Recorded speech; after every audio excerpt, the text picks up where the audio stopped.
God damn it, Japan, just God fucking damn it. Only Japan could take a concept as bleak and boring as the education system and make it so humorous, adorable, and downright heart-wrenching. Good day, one and all, and to one and all, a good day. My name is Speedy, also known as Lewis, welcoming you to episode 5 of the Speedy Stuff podcast, and in turn, the second episode of the impromptu mini-series, open parentheses, not so, close parentheses, Speedy Reminiscing. In the last episode of the podcast, I actually discussed a series of events that had happened to me since becoming a self-confessed otaku. I would like to point out here and now that one of those stories was made up. One of those stories was completely and utterly fictitious. And the story that was made up was the final story that I said in episode 4, where I said that a Costa staff member had called me a psychedelic retard because I was reading manga. That was completely and utterly made up. That was me whistling through my arse. Every other story that I told you, though, in episode 4 of the podcast was true. So the fact that I had my picture taken with the General Lee, the fact that I got to meet David Hasselhoff, the fact that I got to meet Colin Baker, the fact that I got to meet Jesse from Storage Hunters, all of that is true. All of that is 100% completely and utterly true. But as I've just stated, the one story in episode 4 that I made up was the one where I got called a psychedelic retard by a Costa staff member.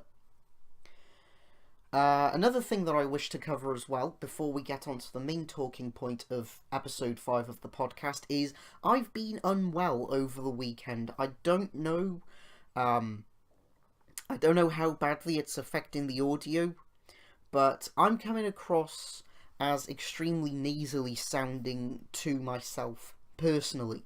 And I say that predominantly for the fact that over the weekend, literally out of nowhere, I don't know if it's the early stages of flu, I don't know if it's just a common cold that's passing through, I don't even know if it's just a case of the occasional sniffles. Point is that Friday night, I went to bed, fit as a fiddle, no qualms whatsoever. I wake up yesterday morning, and suddenly my nose is running like a fucking tap. So if I sound a bit nasally, or at the most a bit congested, that's why. And yeah, basically I might not sound as enthusiastic or as energetic as I do with the other episodes of the podcast. So for today's episode of the podcast, and in turn episode 2 of the open parentheses, not so close parentheses, Speedy Reminiscing mini-series, I actually want to discuss an anime that I finished watching recently. In fact, at the time of recording this podcast, I actually finished watching this anime on September the 28th. By comparison, at the time of recording the podcast, it is now October the 1st. Just to give you a rough idea as to where we are. And the anime in question is an anime called The Royal Tutor. If you haven't seen the anime, for God's sakes, go and watch it. Go to Crunchyroll, go to Kiss Anime, other streaming services are available. The point is, just go and watch it.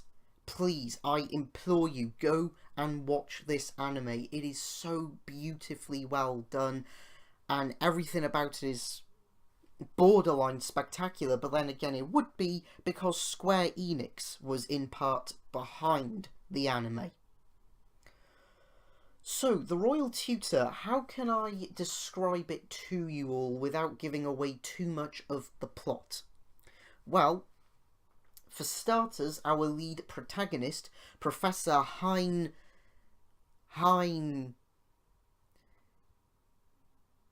What was his surname again?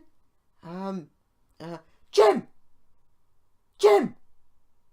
What was the prof's surname?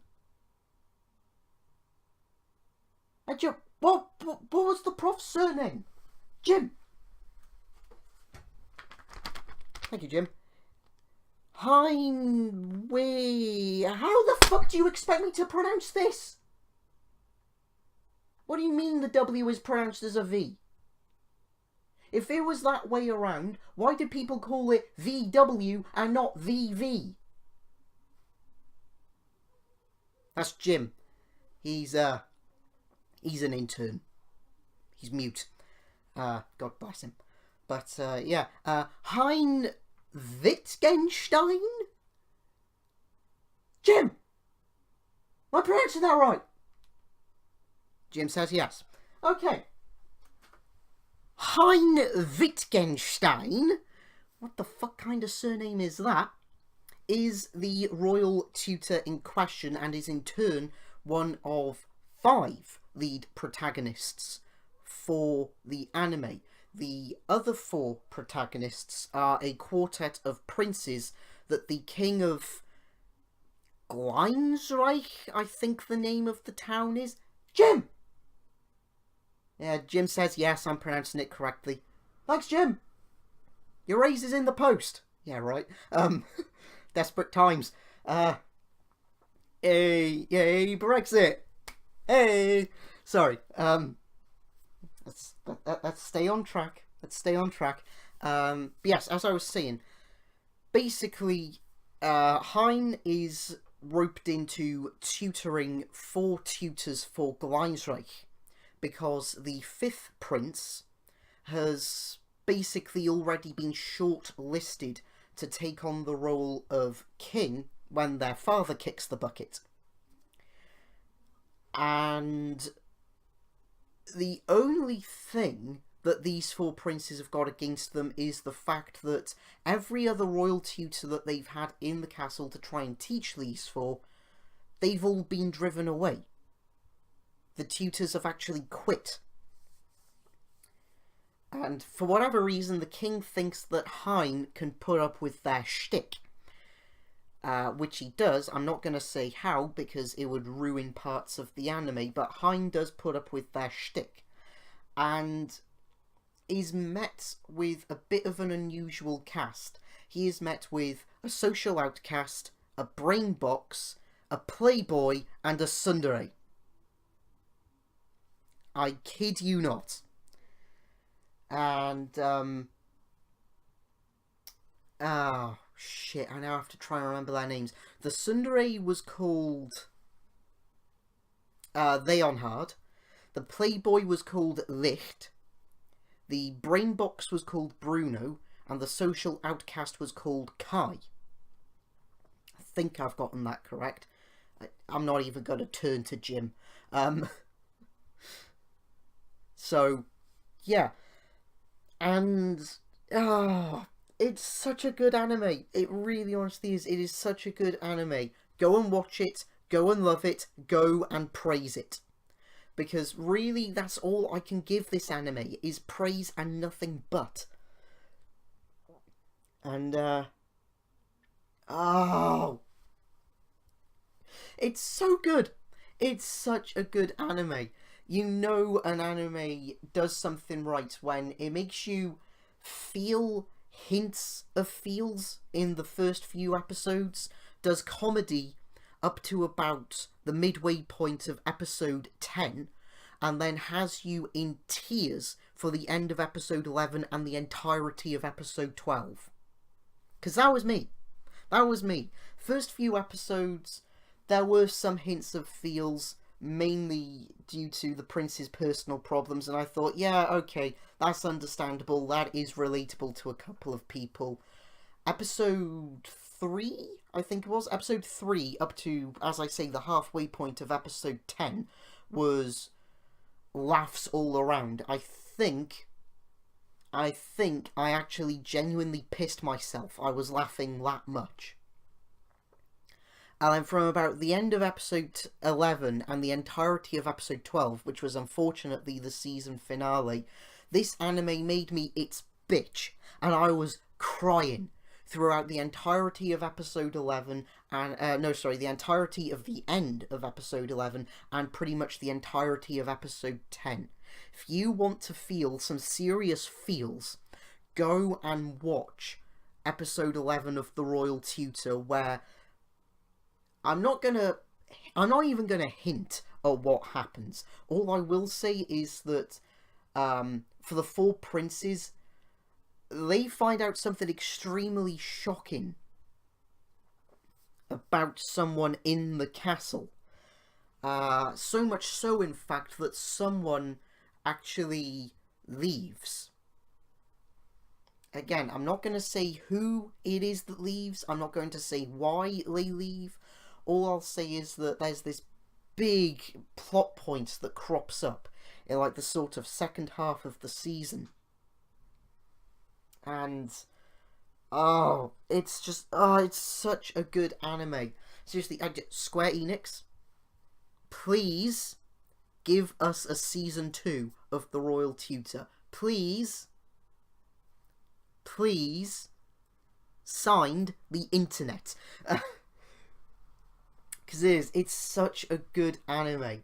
And there's really little to nothing to put up fault with it. The animation is spectacular, the character designs are really good, the soundtrack is really good, the character development is stellar, and oh god, I need a season 2 of this anime so bad. So bad. And when I say actually that the character designs are really good, I mean that, so much so that the character design of one character actually fooled me. And said character design was Hein. And I can actually relate to Hein on two matters, actually. The second one I probably shouldn't mention, or at least I'm glad I didn't mention it when I was in high school, because I would have just had my ass ripped to shreds from constant bullying.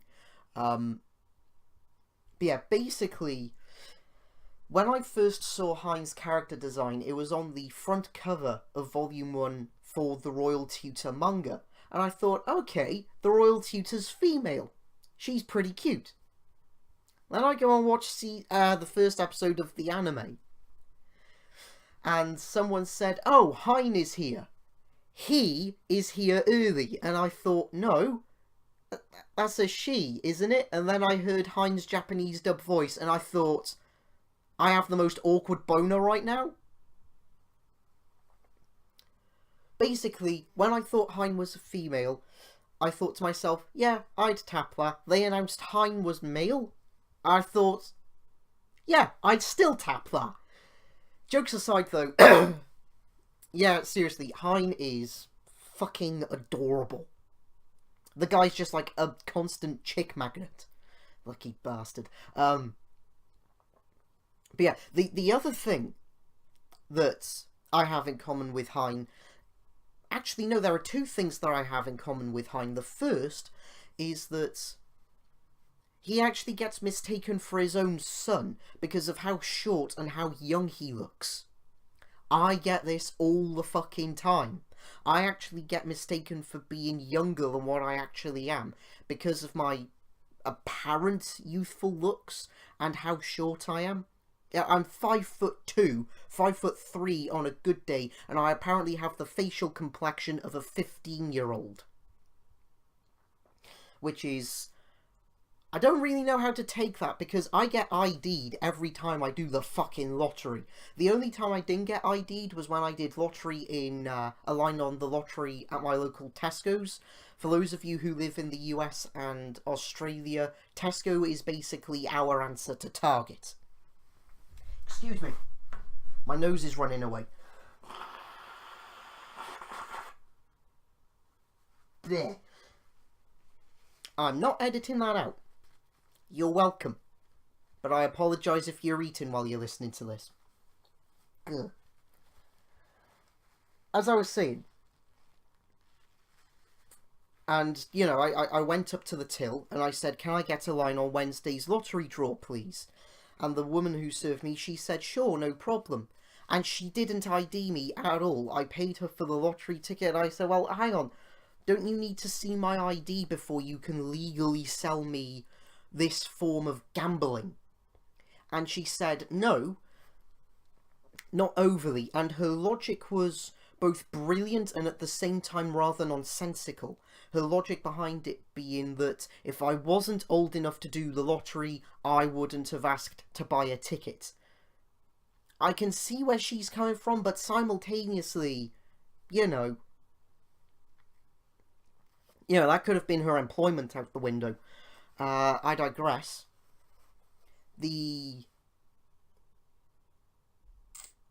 Oh yes, that's right. The other way that I can actually identify with Hein is, well, basically, you remember about a minute or so ago how I said that I mistook Hein for being female?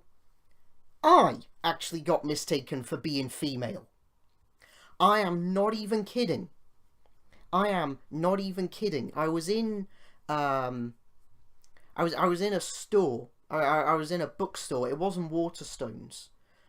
And I was just looking at the stock that this store had for sale, and I heard this woman asking a staff member where something was, and the staff member points in my direction, and she says, oh yeah, it's right, it's by where that woman is looking, it's by where that young lady is looking. And I turned to this staff member, and I kid you not, this staff member went as mute as Jim. She went completely mute because she realised that she had just called a male client female. But here's the real bugbear about that. She didn't approach me and apologise for mistaking my gender. She just carried on with her day like nothing had happened. Alright, whatever. I'm cool with that. Am I though? Am I cool with that? Debatable. Anyway. So yeah, those are really the two ways that I can sort of connect with Hein. One from my genetics, the other from my own stupidity. So, yeah. But, remember how I also said that the animation and the character designs were brilliant? Half the time, the character's going to a chibified form and, oh my god, Chibi Hein is fucking adorable. Seriously, Chibi Hein is so friggin' moe, it's almost painful. It really honestly is. I want a Chibi Hein plushie. I want one. No, actually, I don't want one. I need one. Because seriously, Chibi Hein is just so... Oh, he's so cute. Damn it. He's got the looks, he's got the brains. Two things that I lack.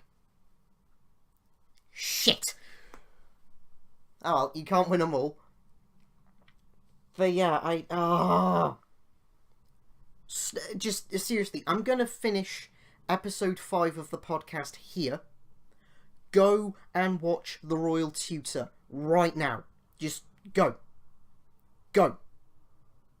Go on. Go. Shoot. Go on. It's over. It's finished. Kaput. I'm finishing this episode of the podcast here. Go. Go and watch it. I cannot recommend it enough. Just go. Jim! Jim! You want to go down the pub? Jim wants to go down the pub. So until episode 6 of the Speedy Stuff podcast, and in turn the third and final episode of the open parentheses, not so closed parentheses, Speedy Reminiscing, this has been Lewis, or Speedy, depending how you wish to call me, saying thank you all very, very much for listening. Please do make sure to subscribe to both the podcast channel and the main channel. Links to both will be in the description. Channel pending, of course. Excuse me, by the way. The Speedy Stuff podcast also has a Facebook page. Please do feel free to stop off there, maybe like the page, maybe even send me a suggestion for what I should discuss for episode 6 of the podcast. I'm open to most suggestions, unless they're extremely personal, in which case I'll tell you to naff off. So yeah, if you excuse me, me and my mute friend over here are going to go down to the pub. Take care.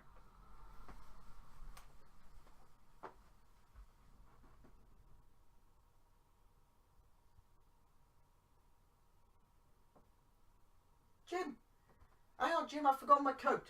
I've forgotten my coat, Jim. You're still here. You're still here. Go home. It's over. This episode of the podcast has finished. Go home. Go and buy fish and chips or something, or make a cup of coffee. Or better yet, go and watch The Royal Tutor like I've been saying throughout the entirety of this podcast episode. Just go. It's finished.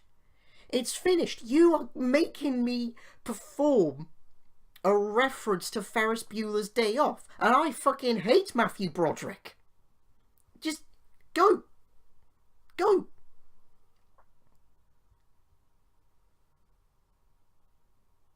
Don't be a smart-ass, Jim.